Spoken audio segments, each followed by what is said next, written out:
fresh international geopolitical analysis.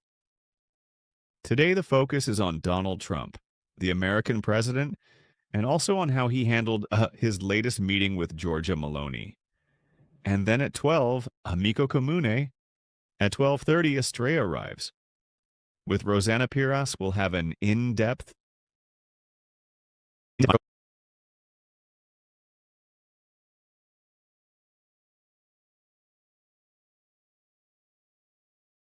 At the flavor table in Box Hills, I work in the food shop's front area.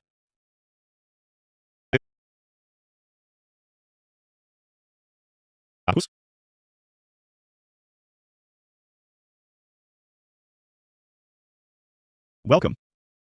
Good morning, Francesco, and hello, everyone. Here I am. Ah, good. On the move. So, Melanie, as I was saying a moment ago, geopolitics is still geopolitics, but today we want to lighten things up a bit. Our analysis, our little investigation. Something happened that everyone's been talking about. Just this past week, we're about to leave behind. Today is Thursday. Donald Trump, the American president, often fickle even in the way he looks at Italy and at Italy's prime minister, Giorgia Meloni, said some rather unpleasant things about her, didn't he? And from the United States, a voice as well, a relative of Trump said, Trump is a misogynist, someone who doesn't respect women. So, your take on Trump and what happened with Giorgia Meloni?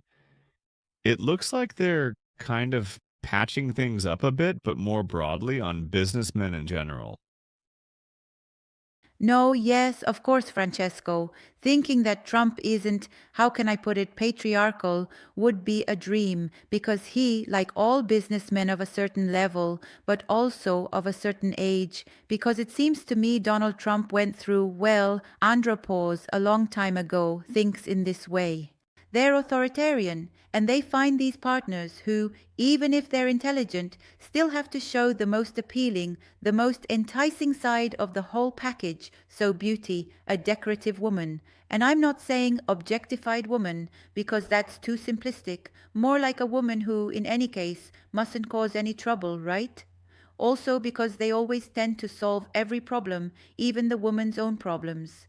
So basically, let's say the only moment, the only level where patriarchy still really exists in our society is among the higher social classes, where patriarchy is accepted by women in a kind of happy way, even with a smile.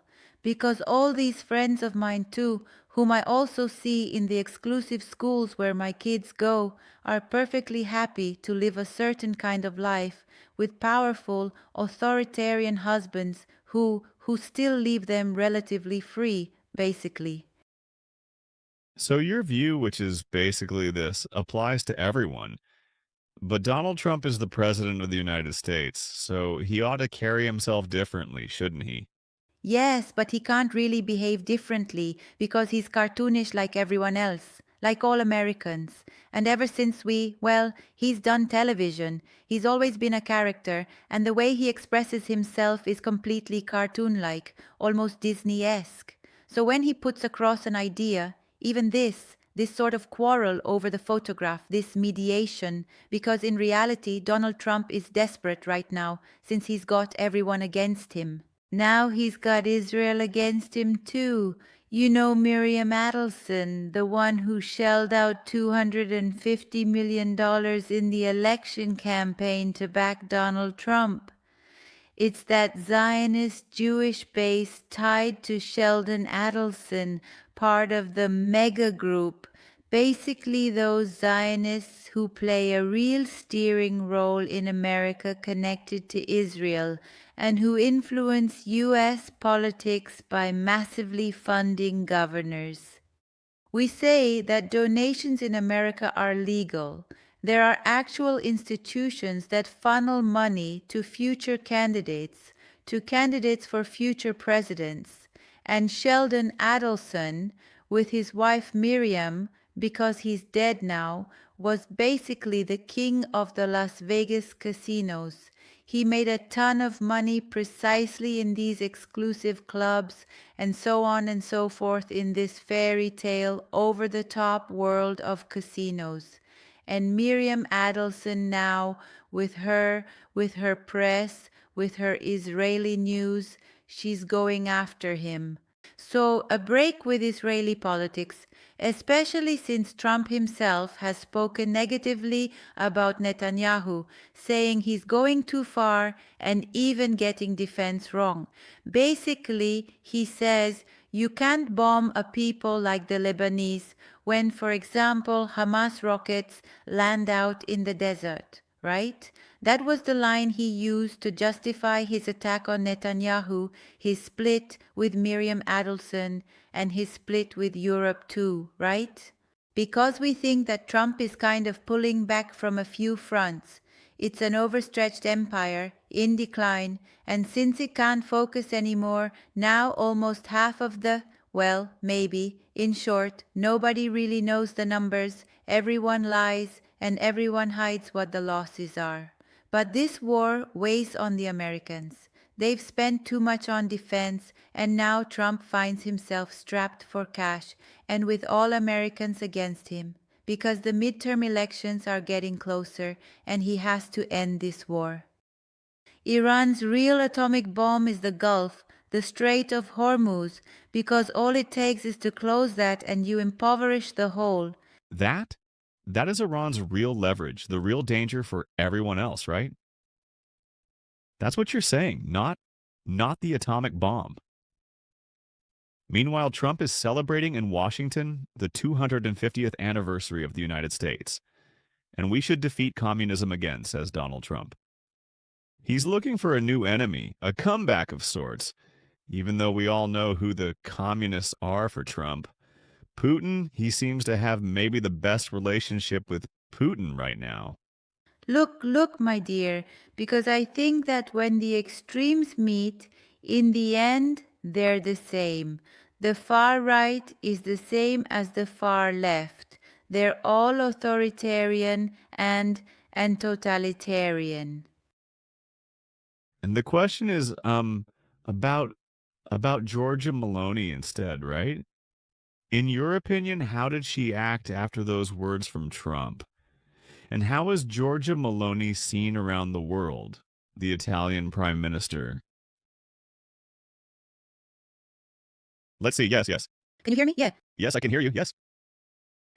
Yes, but already, I mean, Georgia is very well liked because even in Arab countries, family values, traditional values, this woman who is very strong, a woman who told Trump, we're not giving you the basis to launch your missiles at Iran. She's a strong woman.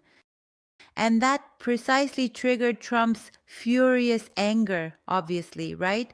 Because Trump, in any case, can't exactly act friendly towards someone who seems to have betrayed him, basically, right? He feels betrayed by everyone. But Meloni is loved. She's loved also because she's a beautiful woman. And on top of that, she's definitely not ugly at all. But beyond that, the right is kind of everywhere, even in the Middle East, right? We have solid values like family, like education, like all those things that Maloney is trying little by little to bring back. The left is a Western concept that exists here, that exists here. I'm not talking about the communist left, which isn't even a left at all, but total outright totalitarianism like China. No, it's not our colorful liberal left, totally different from the left you find in other countries. Ours couldn't even really be called the left anymore. It's more like a colorful movement that's even forgotten what the left used to be. So, two questions. Two questions for you, Melanie. First of all, there's Franco from Rome who says he's reading your book, The Perfect Woman. He likes it and he's asking if the main character is you. I think he's basically writing yes. It's a question authors get all the time, whether the protagonists are really the people themselves. What do you say, Melanie? And then there's another one. No, it's true. Yes, it's me. So answer honestly then. And another question, Giovanni. This time from Via Reggio, he's asking you about Trump and the communists. You must have read Berlusconi's story too. He also had it in for the communists. The question is, do they really believe it, in your opinion, Melanie? Of course, yes, yes, yes, they really do believe it, they do. How can I put it? Trump is a businessman, he wants to do business, he buys into this idea, this Christianity too, this belief in God, even in America itself, which on the dollar carries all its symbols, even Masonic ones.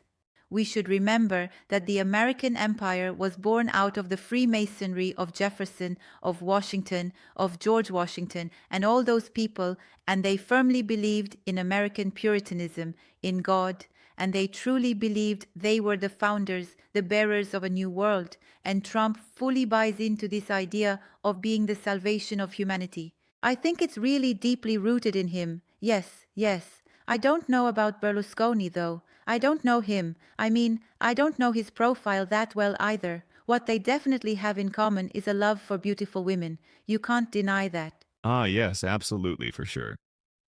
So, a question instead about Putin. Since just a little while ago, Giorgio Bianchi and I were talking about the near future. According to Giorgio Bianchi's analysis, the next clash isn't even a question of whether it will happen, but when it will happen between the West and the Russian Federation, Russia. Do you buy that interpretation or not? But if it does happen, it'll be because Europe wants it, because Putin isn't really interested, except in taking Crimea to secure access to the Caspian Sea and then to the whole sea, I mean to the Black Sea, and then on to the entire Mediterranean. So he wants to have a foothold on the sea, on the Mediterranean. The only way is through Crimea, which on top of that has military bases. That's what he wants. And he also wants that Donbass area, sort of, to create a land link. And in fact, all this time he hasn't attacked anyone. What he wanted, and for him it was a matter of life and death, was that all the neighboring countries remain neutral. It wasn't a huge demand. NATO really is the one that wants to put bases right on his doorstep. But then we're back to the Monroe Doctrine. The Monroe Doctrine said that Cuba was basically America's backyard and couldn't have missiles. The same thing applies to Finland and all these countries. You can't put missiles right under Putin's nose. It's obvious that if NATO keeps having this fear, and in my view it's unjustified, because Putin has a country that's too big and too sparsely populated to be looking for expansion. In fact, it's the opposite. Precisely when Russia was getting along with Europe, this war broke out. Because this war, meaning it started because America was afraid of a European alliance. Russia, China, Eurasia, right? If Eurasia had been born out of that coalition, it would have become truly dangerous. And so it's Caesar's old divide and rule.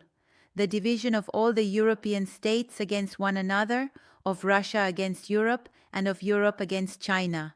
In other words, this is trying to destroy, trying to make all of us destroy ourselves, so it can keep prevailing because it's an empire in decline, and all the alternative routes, like the new Silk Road, including the Chinese one, which was supposed to link Russia and Europe, and now was meant to link with the Belt and Road Initiative, Iran as well, and then later on, well, all these alternative routes are being created because the world no longer trusts America. Melanie, Francesca, thank you and have a good trip. See you next week.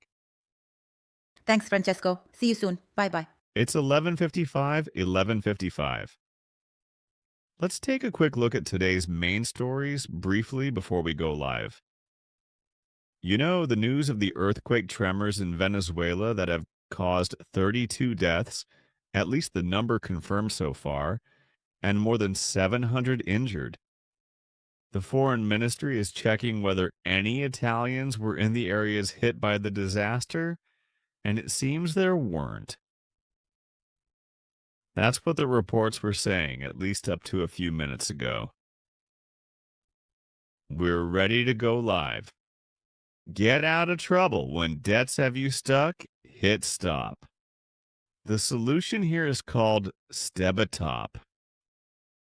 It's the solution. We not only know it well, but we tell you. We tell you as often as we possibly can. And the message is exactly this. Don't waste time. In fact, before we say goodbye to the face, the image, the heart, the soul of Sdebitop, meaning attorney Francesco Innocenti, I'll give you the toll-free number, 800